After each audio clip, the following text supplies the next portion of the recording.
The following program has been pre-recorded, so please don't call in at this time. If you wish to participate in the program, tune in at 5 p.m. every Wednesday for A Pause for Thought on Baton Rouge Community Radio.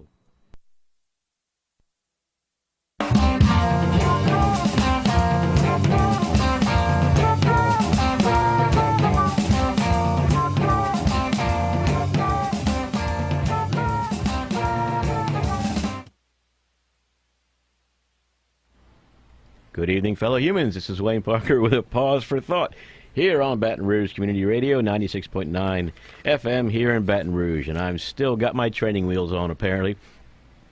Anyhow, glad to have you here tonight. Like to let you all know that this is a live call-in show. You can call in and share your thoughts, arguments, questions on the topic of the evening, 343-9927, 343-9927. And as usual, we have Lang Baker in the studio to help me limp through my operation of the boards here. How you doing, Lang? I'm doing fine. How you doing, Wayne? I'm doing pretty good. And for everybody out there, the topic for tonight that Lang and I want to talk about, or have enjoyed learning about, is the dead zone. And you know, Lang, when I first thought of doing this, I was thinking of the dead zone, which is out in the Gulf. But Right. I've since learned that there is no such thing as the, unless you specify the one in the Gulf. There's our dead zone, and there are all And those there are others. lots of other countries that dead zones, yes. And I was not aware of that, but it makes perfect sense, of course. But anyway, we have questions here that we wanted to approach, like what is a dead zone? How is it created? What damage do they cause? And I guess we'll start with those three right there, Lang. What's a dead zone? Well, the dead zone basically is where the oxygen has been removed from the water, and so fish and other sea creatures can't live there, and so it's dead. And first was noticed in the Gulf back in around 1950 or so, and some shrimpers came back reporting that they weren't catching anything because there weren't any shrimp there because it was a dead zone. But they didn't actually start studying it until a good number of years later, and have been officially trying to measure its size since around the mid-'80s or so. And basically it's just regions of oxygen-deficient seawater that can't support life, basically. The seawater and freshwater Lake Erie's had dead zone issues. Yeah, I think all the Great Lakes did, inland yeah. water bodies that have Right. also had Yeah, this any problem. place where the causes exist, and the causes, I guess, is just an excess of nutrients being dumped into the water, right? And that's what the situation here is in a lot of. There are some naturally occurring dead zones just because of the characteristics of the body of water, and what we're dealing with here though is more man-made. Yeah, the ones I read about in a study here from NASA says that there are naturally occurring low oxygen zones in some parts of the ocean. And let's see here. But they're not the same as dead zones because their bottom-dwelling marine life is adapted to the recurring low oxygen conditions. So the natural ones might not be as bad because they happen slower, more slowly or whatever.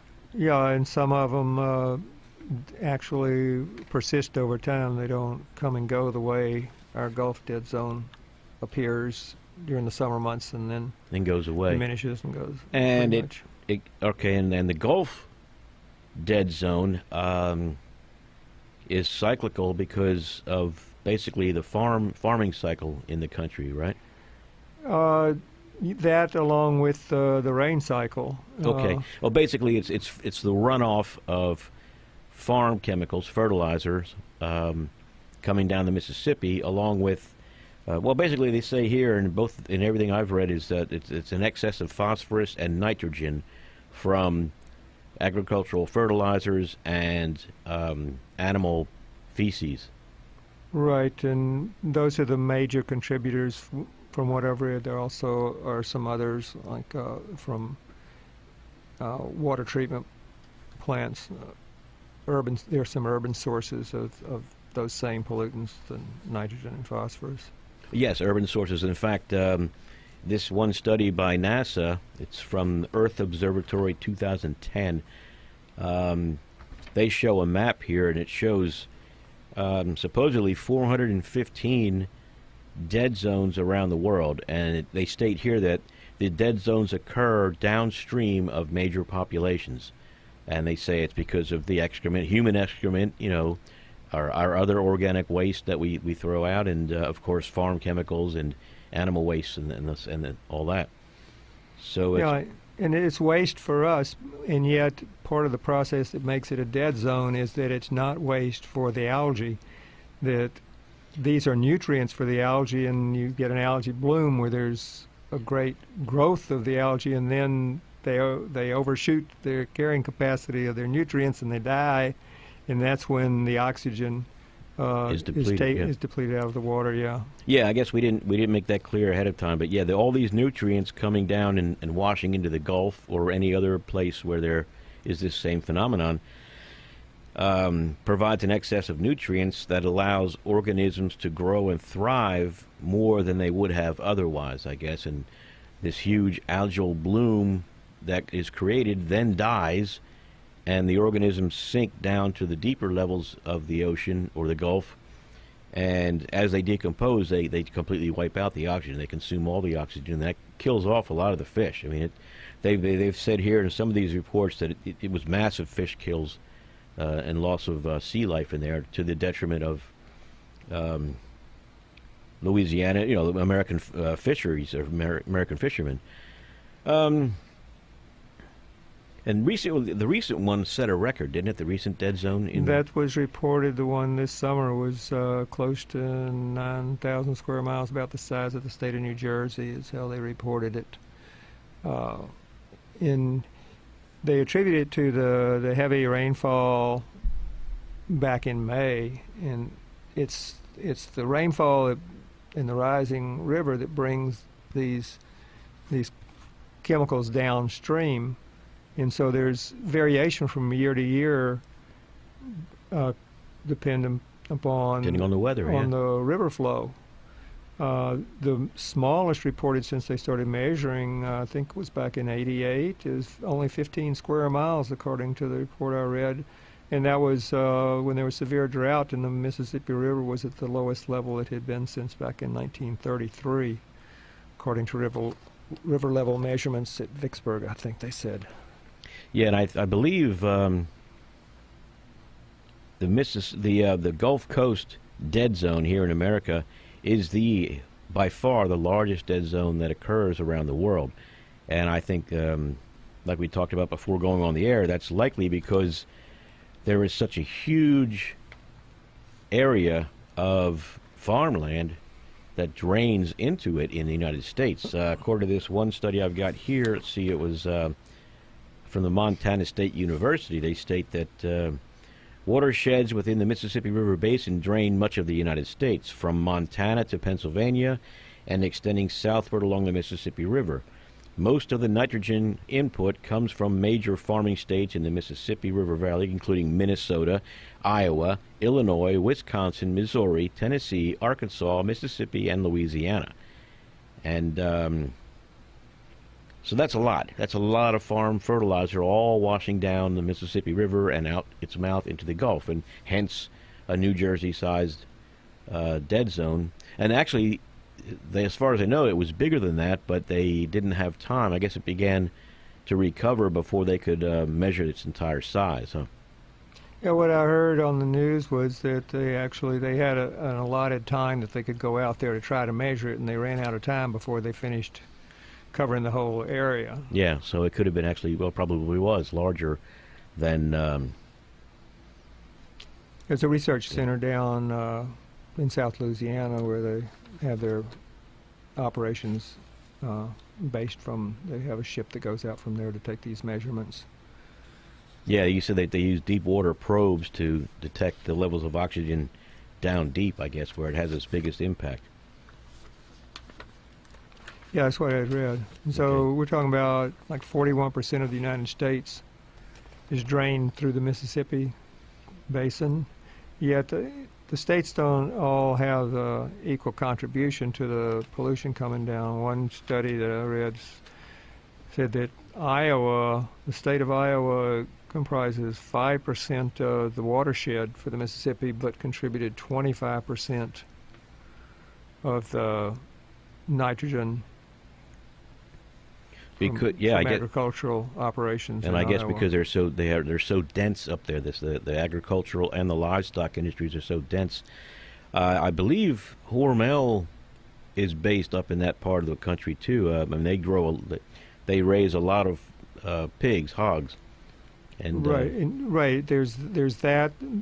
There's the crops that are grown to feed the livestock, and there's also crops that are grown for the ethanol, that are the corn that they use to make the ethanol that is heavily fertilized with the artificial nitrogen. Yeah, it's ironic, that the increase in the growing of corn in the United States for domestic consumption has greatly increased because of the ethanol mandates, which are intended to help protect the environment.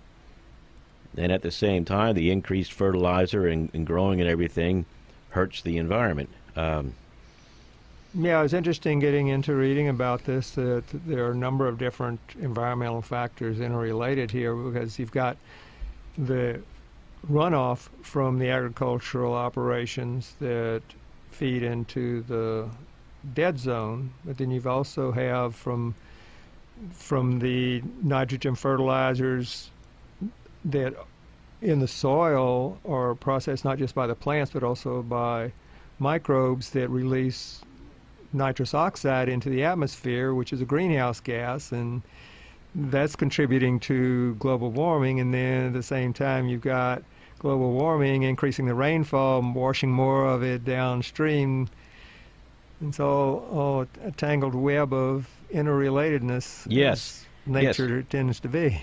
And of course, because of global warming, which of course is only a problem if you believe in it, right? The higher ocean temperatures have that reduces the solubility of oxygen in the oceans, so you lose oxygen that way. Another feedback loop. Yeah, another feedback loop. So, but I'm looking here at this map from the NASA report, and they show red areas for the sizes. The size of the red area is determined by how big that dead zone is, and the U.S. Gulf of Mexico has a huge one. When you were mentioning how the states contribute differently, to the Mississippi Valley, but all up the entire east coast of the United States, which is all, of course, highly urbanized, highly developed, dense populations. But the dead zones all along the eastern seaboard of the United States are there too, and we don't hear about those. The only thing I ever heard about was the Gulf Coast dead zone until I began getting ready for this show. Yeah, there's a big problem that they've been doing a lot to improve the situation in Chesapeake Bay with the dead zone there, and the fisheries are coming back because of the strict regulations that they've put in place to reduce the agricultural runoff. Huh. I wonder why they didn't just let the free market take care of that. But I digress. By the way, everyone, you're listening to Wayne Parker and Lang Baker here on A Pause for Thought. We're discussing the dead zones in the world, their causes, and why they're so severe, which we haven't got to yet.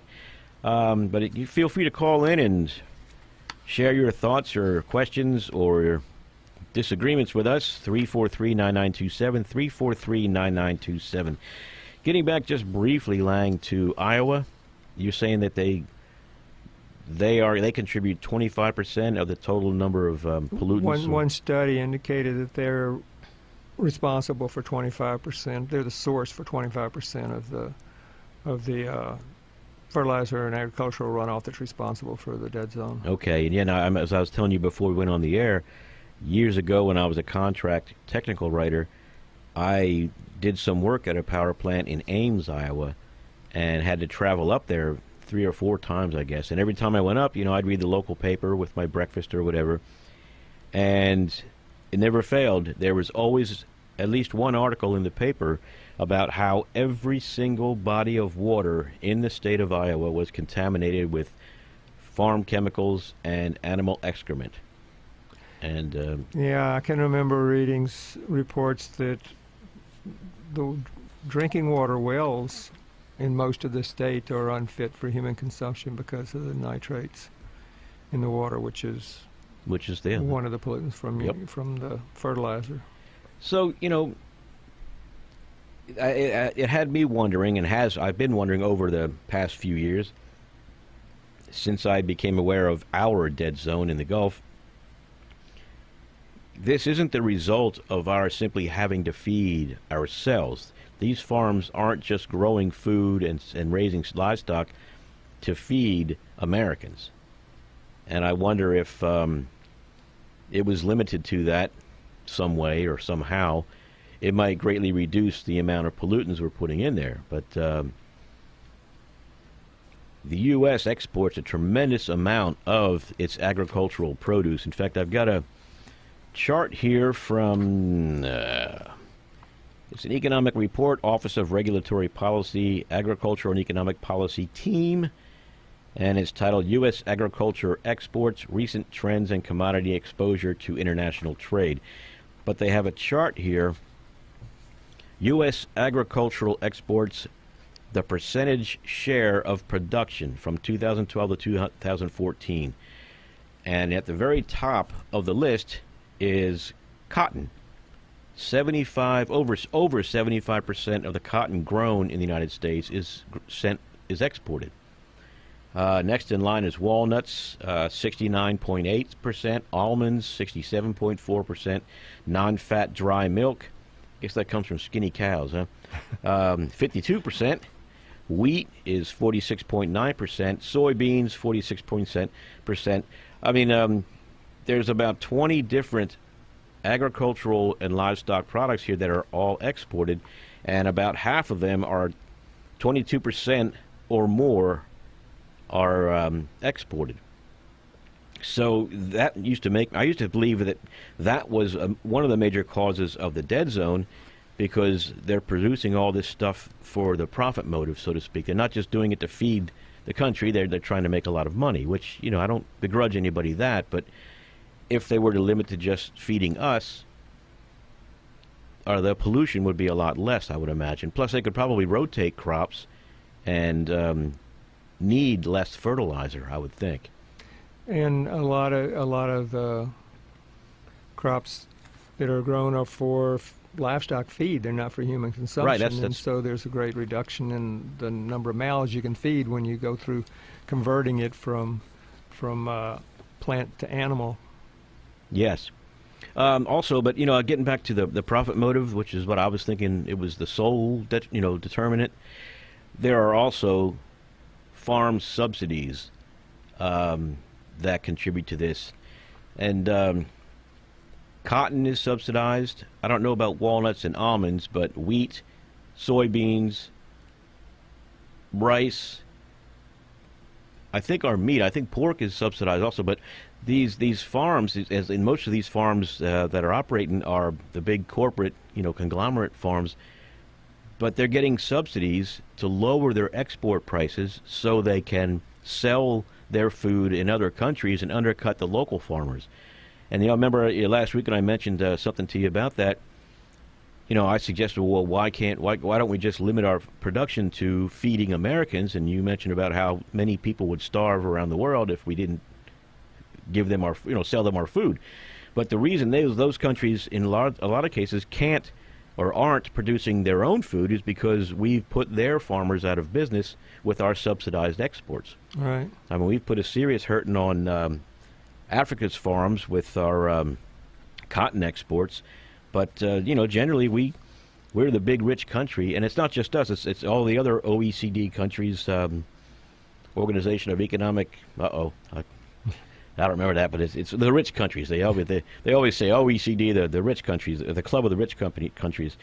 But the wealthier countries subsidize their farmers, and so they basically keep the rest of the world impoverished as far as their abilities to produce food. And at the same time, we're polluting our own waterways and land and, the Gulf Coast, and hurting our fisheries, in the meantime.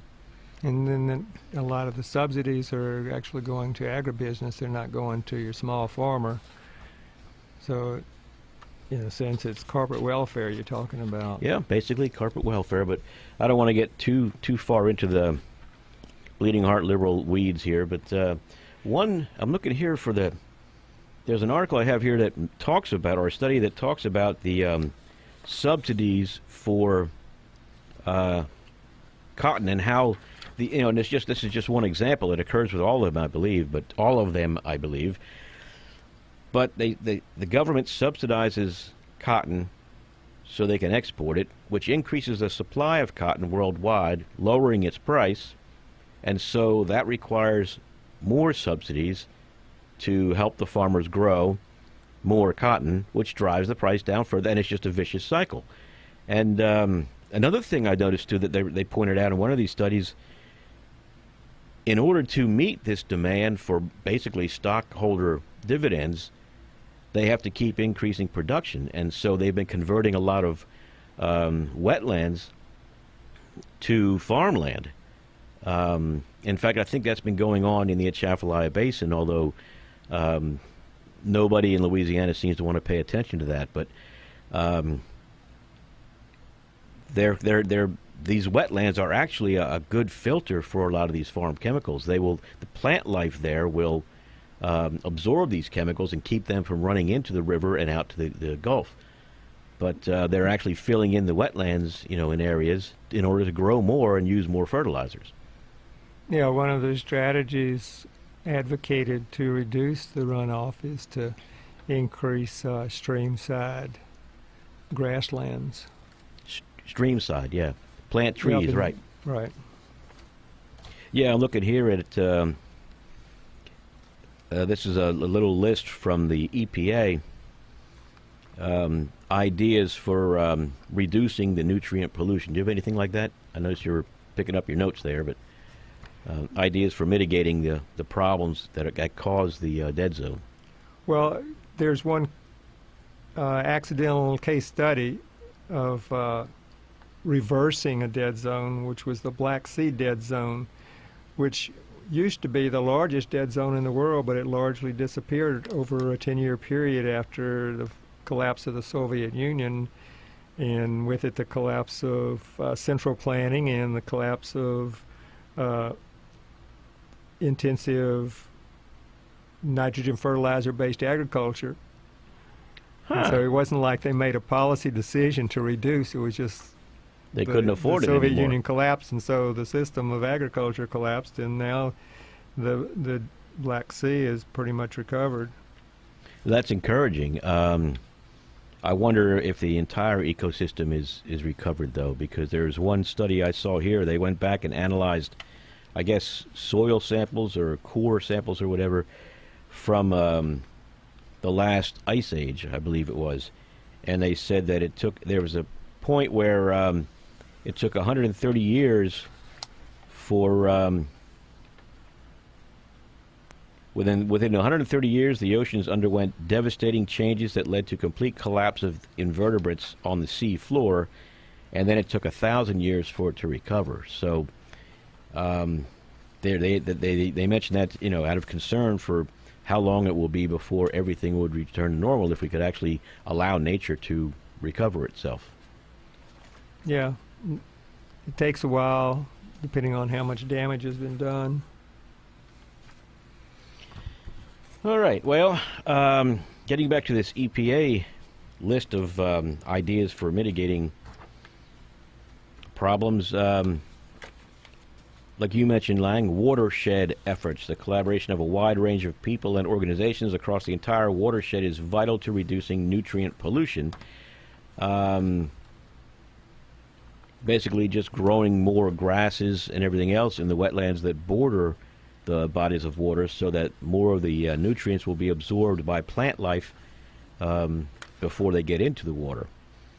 Then there's nutrient management, where they're trying to apply fertilizers in a more controlled manner and in the proper amounts and at the right times of year to minimize how much runoff there is. And I think there's some kind of time release fertilizer they're developing too that will allow them to mix it in with the soil, so that it will release fertilizer, gradually over a period of time, instead of having to dump a whole bunch of it on top of the soil and letting it, run off, whatever doesn't make it into the soil. But then planting buffers, they call them here, planting trees, shrubs, grass around fields, especially those that border water bodies, can help absorb or filter out the nutrients. There's conservation tillage. Did you find anything on that? Just says here, that reducing how often fields are tilled reduces their erosion and soil compaction. Managing livestock waste. I don't know what they do. I guess they don't have sewage treatment plants for all of these big livestock operations. I suspect that they haul it off and use it for fertilizer. But they, they're saying here that we need to manage the waste generated from all the animals we're raising. And again, we can all stand to eat less meat, I suppose. Even though. But then, of course, drainage, water management, reducing nutrient loadings that drain from agricultural fields. So there are a lot of ideas that are out there, and they are trying to implement to reduce these things. But I would think that reducing subsidies for these farms would also, reduce. Like I said, we would reduce our cotton growth by 75%. We would that much agriculture right there would be reduced by 75%. Take away wheat subsidies, it would go down 47%. Same thing with soybeans, down 47%. I mean, all these things that we're exporting for profit, not because we're good guys that want to feed the world, but just simply for stockholder dividends. If we eliminated them, the subsidies, that would greatly reduce the amount of agricultural fertilizers used in the country right away. Yes, and there are other ways to grow crops than using a lot of artificial fertilizer. There were changes implemented in a couple of European countries where they drastically reduced the amount of artificial fertilizer and at the same time greatly increased the yield. They decreased it? They decreased the amount of fertilizer and increased the yield at the same time. I believe the Netherlands was one of the countries. Well, I was struggling with an audio difficulty there. I didn't quite catch your point, but you want to repeat that for me? I know the audience heard it. Yeah, there was a program implemented in Europe to try to reduce the pollution runoff from artificial fertilizers, and they drastically cut back on the amount of artificial fertilizers and at the same time increased their crop yields. Oh, okay. Minimizing the runoff, yeah. So they kept more fertilizer in the ground to help the crops and kept it from running out so that it didn't pollute the water. Well, cool. But if we were to cut our exports, or at least end our subsidies, which I don't think anybody except the farm stockholders would complain about, if we ended our subsidies, that much land would be freed up that wouldn't need to be tilled every year, and maybe we could go back to rotating the crops like what they were doing back when I was a child. I'm not that old really, but anyway, that was how they did it before. They would allow a field to lie fallow for a couple of years and regrow, wild species or whatever of plant and let its nutrients be replenished. And we could do that also and thus reduce the amount of fertilizer that we'd need because we'd have naturally occurring fertilizer. Right. But so here it just seems like one more man-made problem caused by the excesses of man's desire for money and power and everything else, Well, from what I was reading here, corn is one that requires the greatest fertilizer inputs because corn can only use the nitrogen that's present for it in the quantities that it requires, and a lot of the corn is for ethanol and for feeding livestock, so that's using it for non-food purposes on the one hand with the ethanol, and then it's also using it to just add to another step in providing food that people can eat by having it go through livestock before it's put on the market for consumption. Right, and then again, to put on the market for export in a lot of cases, although beef and pork aren't that great as far as exports, according to this chart, 22% of the pork that we produce is exported. Beef is somewhat lower, I think. Beef and veal is only 10%. But still, you know, that's that much more agricultural corn grain growth that we would reduce if we stopped the subsidies for exporting these products. And there's studies indicating that your grass-fed beef is healthier than the feedlot beef. Yeah, you know, yeah, that's true. I mean, back before they began using the railroads to transport cattle, the cattlemen had to drive their herds all the way across the Midwest to get to the different distribution points, and that would tend to reduce the fat content of the meat, and and also there'd be less animals too. You know, something else too. Just thinking about these subsidies, I heard a lecture years ago where the guy said that it was America's diet was primarily vegetarian, with meat as just an occasional side dish for most of its early years. But then the USDA began promoting the 4 food groups and all that, dairy and poultry and all this other stuff, and they actually caused the explosion in the consumption of meat in America and everything else we're dealing with now with the heart disease and cancers and everything, you know, all that. So, you know, it's like you said, a Gordian knot of human activity and human consequences or negative consequences. Anyway, looks like we got to go. Lang, our atomic clock, is telling us time is up. Thank you for helping me out tonight, and thank you all for listening to us. You've been listening to Wayne Parker and Lang Baker on A Pause for Thought. We got to go. We thank you for listening. You have a good night. And making contact, plus conversations and music you won't hear anywhere else in Baton Rouge.